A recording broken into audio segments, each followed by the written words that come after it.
Paling pertama mungkin awal saya datang ke Indonesia, sampai di Indonesia, culture shockku mungkin lihat banyak sekali motor. Oke, memang Banyak kendaraannya. sekali.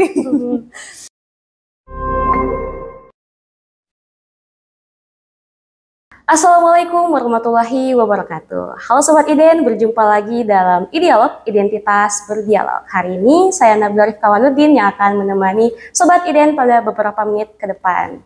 Nah Sobat Iden, beberapa waktu lalu Universitas Hasanuddin telah melaksanakan wisuda April tahun 2025.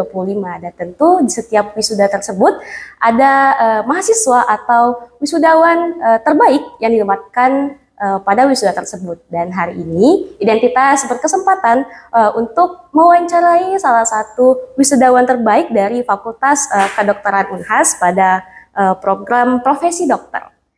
Langsung saja mungkin kita sapa Kak Hana. Halo Kak Hana, Assalamualaikum Waalaikumsalam warahmatullahi wabarakatuh. Bagaimana kabarnya hari ini Kak? Ya alhamdulillah baik. Oke, baik ya. Ini Kak Hana sudah lancar sekali bahasa Indonesianya kalau saya dengar-dengar. Iya, alhamdulillah sudah lancar. Kalau boleh, Karena berada di Indonesia selama 6 tahun, 6 jadi tahun. sudah ya belajar bahasa. Itu Sejak tahun 2018. 2018. Oke. Oke Kak. Nah, jadi ini saya bisa panggil Kak Hana aja, Kak Hanadi Ya, atau Kak Hana boleh. Oke, Kak Hana boleh. Oke. Oke, Kak Hana. Jadi di sini kita bakal cerita-cerita soal perjalanan hidup dari Kak Hana, mulai dari kecil selama di Gaza Palestina hingga di Indonesia sekarang di Fakultas Kedokteran. Nah, oke, untuk pertanyaan pertama nih Kak, bisa diceritakan bagaimana sih kehidupan kecil seorang Kak Hana di Gaza? Boleh ceritakan Kak? Ya mungkin kalau didengar dari luar, saya dari Palestina, spesial dari Gaza, ya pasti orang kayak mikir ya bagaimana hidupnya itu orang. Pasti karena sering kedengaran itu ada perang di sana, ada selalu konflik di sana. Ya bisa dibilang lumayan agak susah dan keras. Jadi apa? Masa saat saya masih anak kecil, masa sekolah, karena ya selalu ada bom, ada perang di sana, selalu ada konflik di Gaza. Jadi ya bisa dibilang kalau dari saat kecil, alhamdulillah masih ada sekarang di sini, tapi saat kecil bisa dibilang susah. Ya karena beberapa kali waktu saat saya sekolah masih di SD, SMP, beberapa kali sesaat berada dalam sekolah, tiba-tiba ada bom dari Israel, jadi tiba-tiba harus dievakuasi dari sekolah, tiba-tiba harus kayak dalam situasi yang panik, baru masih kecil, tidak tahu apa mau dibikin, baru pasti sekolah jauh dari rumah. Ya itu salah satunya mungkin di memori saya tidak bisa lupa, karena sebenarnya satu kali saya pas di sekolah mau ujian akhir di kelasku, tiba-tiba baru mau mulai menjawab di ujianku, kurasa langsung tiba-tiba ada suara bom di satu kota semua, rasa suara bom begitu, baru kayak masih kelas 3. Iya mau bikin apa gitu, panik semua, lari begitu. Jadi ya mungkin itu gambaran yang paling tidak bisa saya lupakan. Jadi itu selalu membekas di ingatan. Membekas di hati pasti. Dan sampai saat ini, sampai sudah saya 25 tahun ini masih ingat itu, masih ingat sekali detik-detik itu waktu mulai bom dari sampingku, dari semua kota terdengar sekali, dan semua panik apa mau dibikin gitu. Semua mau lari ke rumah, ada yang di rumahnya jalan sudah dibom begitu. Ya itu mungkin paling susah saya lupakan saat masih kecil.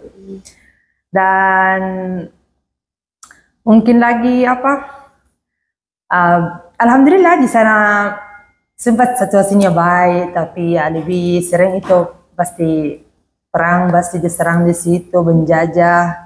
Sering biasa kayak masuk itu penjajah sampai di bawah rumah begitu, pasti rasanya takut sekali. Apalagi masih kecil, dengar suara bom, suara menembak orang, ya mungkin itu susah sekali. Berarti sejak SMP dan SMA di Kota Gaza ya? Iya, dari lahir. Ya. Oke. Nah, kemudian Kak, setelah lulus SMA, ya, berarti langsung daftar di Universitas Hasanuddin di FK. Iya, Nah, itu langsung kalau mendaftar. boleh tahu jalur apa mungkin bisa diceritakan? Saya dapat beasiswa dari Unhas kemarin. Kemarin ada apa di website saya mencari kemarin beasiswa karena saya kayak dari kecil mau sekali belajar di luar negeri. Kayak saya memang orang yang suka challenge gitu, suka mencoba suasana yang baru gitu. Jadi selalu saya mendaftar waktu selesai SMA langsung saya mencari mau apa sekolah di luar negeri. Oke, berarti tapi dari sekian banyaknya negara, kenapa pilih Indonesia sebagai tempat tujuan untuk belajar, Kak? Ya pasti ada nih alasannya semua. Ya, salah satunya mungkin biasanya kalau di Palestina saya sering dengar kata-kata Indonesia. Oke. Karena Indonesia selalu sangat membantu sama Palestina, selalu mendukung Palestina. Jadi kayak sejak lahir, sejak kecil maksudku masih dengar-dengar itu Indonesia, Indonesia. Jadi waktu mau apply di luar negeri, paling pertama mau cari mau cari ke Indonesia dulu.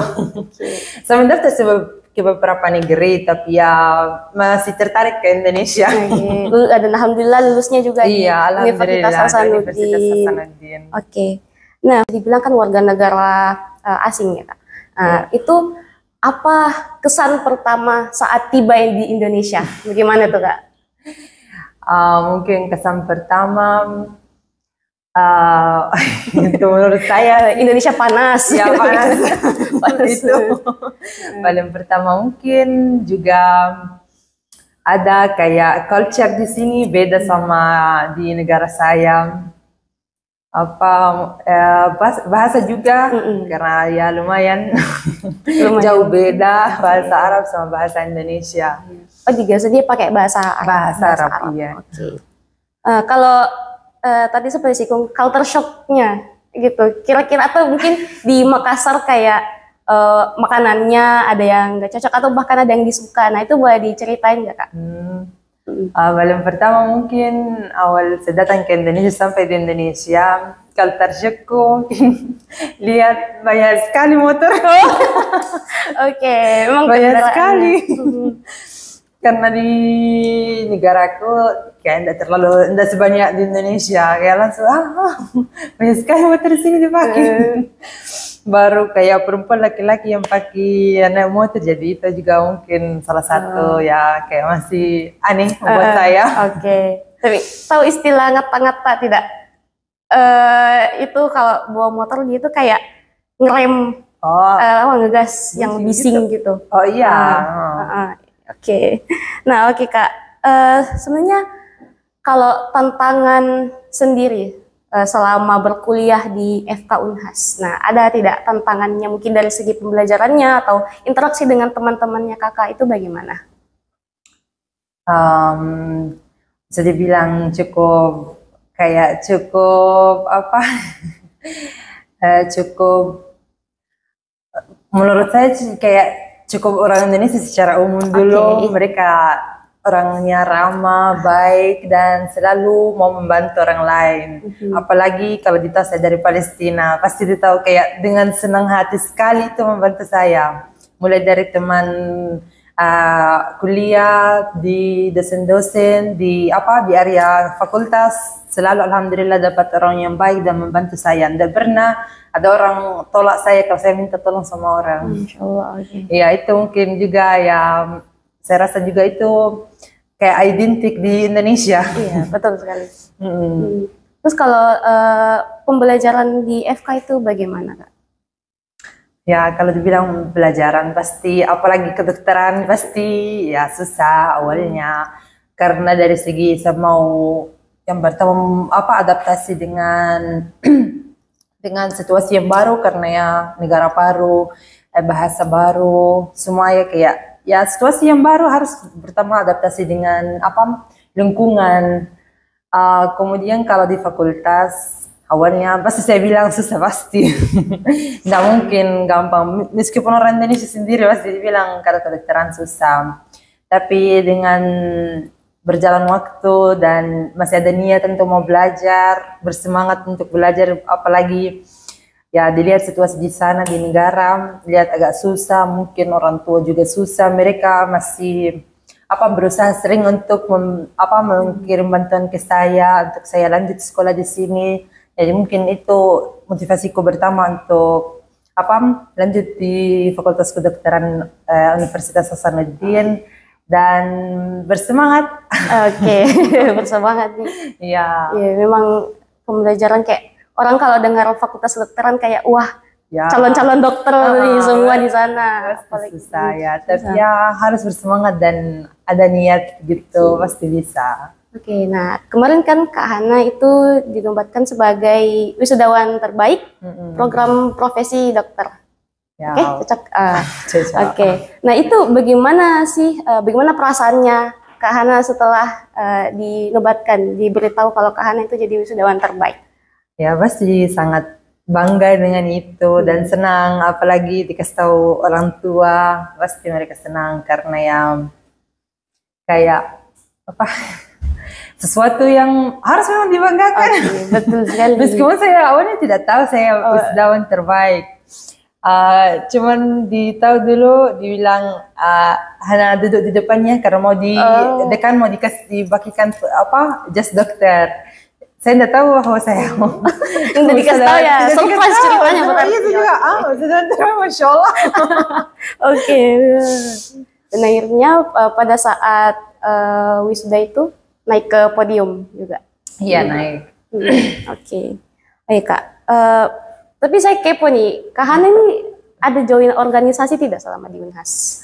Ya selama awal belajar kan awal datang ke Indonesia 2018, awalnya saya tidak tahu bahasa, jadi mungkin itu jadi agak problem antara saya sama yang lain karena ya di lingkungan saya tidak semua tahu bahasa Inggris.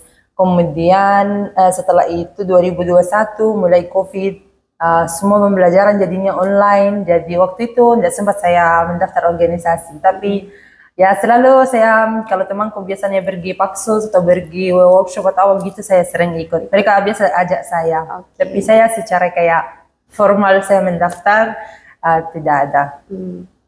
Oke, kalau dari Kak Hana sendiri bagaimana caranya Kak Hana dalam belajar gitu? Maksudnya kan kita tahu kalau kedokteran itu kan sulit untuk kadang ngatur waktunya, kadang ada lab, kadang ada apa, itu gimana dari Kak Hana?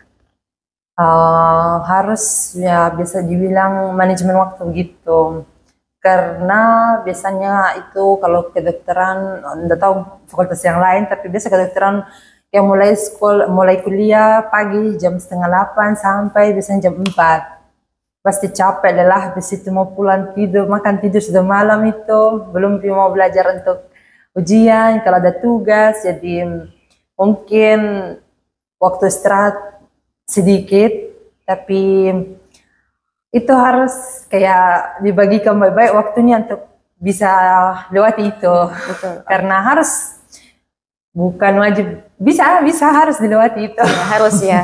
Ya harus dilewati. Jadi harus manajemen waktu yang bagus. Mungkin juga cara belajarannya, mungkin awal-awalnya saya tidak tahu ya kayak cara yang bagus untuk belajar bagaimana. Awalnya dulu juga kayak sendiri saya belajar karena saya tidak tahu bahasa, tidak terlalu bergaul sama teman-teman yang lain. Tapi setelah sekian lama, kayak mulai berinteraksi sama teman-teman di kelasku, di angkatanku, kemudian di area fakultas, ya begitu. Semakin berinteraksi sama orang lain, pasti dapat kayak ide belajar, ide kepikiran, pasti kayak tiap kali ada yang setelah berinteraksi sama orang lain pasti dapat ide baru. Jadi selalu ya sekarang saya suka sekali berinteraksi sama yang lain karena pasti dapat sesuatu yang bagus dari situ. Iya. Jadi ada aja yang bisa diambil gitu. Iya, bisa diambil ya. Meskipun tidak dibilang optimal belajar aku, tidak. Tapi cuma dioptimalkan, coba saja. Oke Kak, nah selama kuliah di FK Unhas, ada tidak pengalaman atau pengalaman yang paling berkesan yang bekas di Kak Hana sendiri? Itu bisa diceritakan tidak? Yang paling berkesan mungkin awal belajar. Awal belajar karena kayak masuk di kelas, teman-temanku masih semua kayak berkumpul sama-sama. Ya mereka baik sekali sama saya, pasti awalnya berinteraksi gitu, kenalan gitu, tapi pasti ada momen-momennya saya terjadi sendiri, terpisah sendiri, karena ya beda bahasa, beda makanan juga. Iya, betul-betul. Jadi awalnya mungkin terpisah sendiri, mungkin itu paling kurasa masih ingat itu sekali, apalagi awal beberapa hari pertama, kayak masih syok sekali. Jadi kalau di kelas saya pasti mundur ke belakang, balik belakang, baru menangis di belakang. Pasti itu. Dan ada beberapa dosenku, prof saya kayak biasa kalau masuk ke kelas dapat saya di belakang nih ya, kayak kasihan. Dia panggil ke depan, mereka mencoba menjelaskan, mencoba mengkasih ide biar cepat adaptasi gitu. Mungkin itu saya tidak bisa ingat awal hari-hari pertama masuk di fakultas. Oke. Oke Kak, nah terus Kak, kadang kan mungkin sebagai warga negara Palestina ada rasa, selama tinggal di Indonesia ada rasa kepikiran gitu tentang kondisi negaranya Kakak. Nah itu bagaimana caranya Kakak kayak menstabilkan hal itu gitu?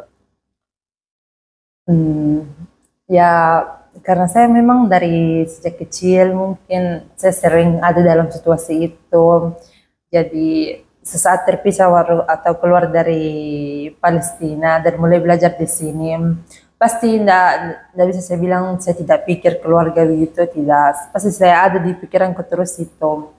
Tapi saya selalu beringat satu kesan dari mama aku sebelum berangkat. Hanadi diberangkatkan ke Indonesia karena Hanadi mau jadi dokter, mau pulang nanti membantu masyarakatnya, mau bantu temannya, keluarganya di Gaza. Jadi mungkin jadi itu motivasi pertama aku. Meskipun situasinya susah di sana, apalagi terakhir-terakhir ini saat mau ujian, ya bisa dibilang kayak sangat sangat keras situasi di sana. Jadi selalu saya cuman ingat saat itu, saya harus jadi dokter karena mau pulang membantu di sana. Siap Kak. Jadi plannya setelah lulus, setelah nanti kedepannya setelah terus menjadi dokter gitu, apa plannya ke depan? Plan kedepannya saya rencanaku mau lanjut spesialis untuk lebih profesional, membantu di sana. Baru kemudian pulang mengabdi di Palestina, insya Allah. Insya Allah. Tapi kalau boleh kepo sedikit, kira-kira mau biar spesialis apa ini?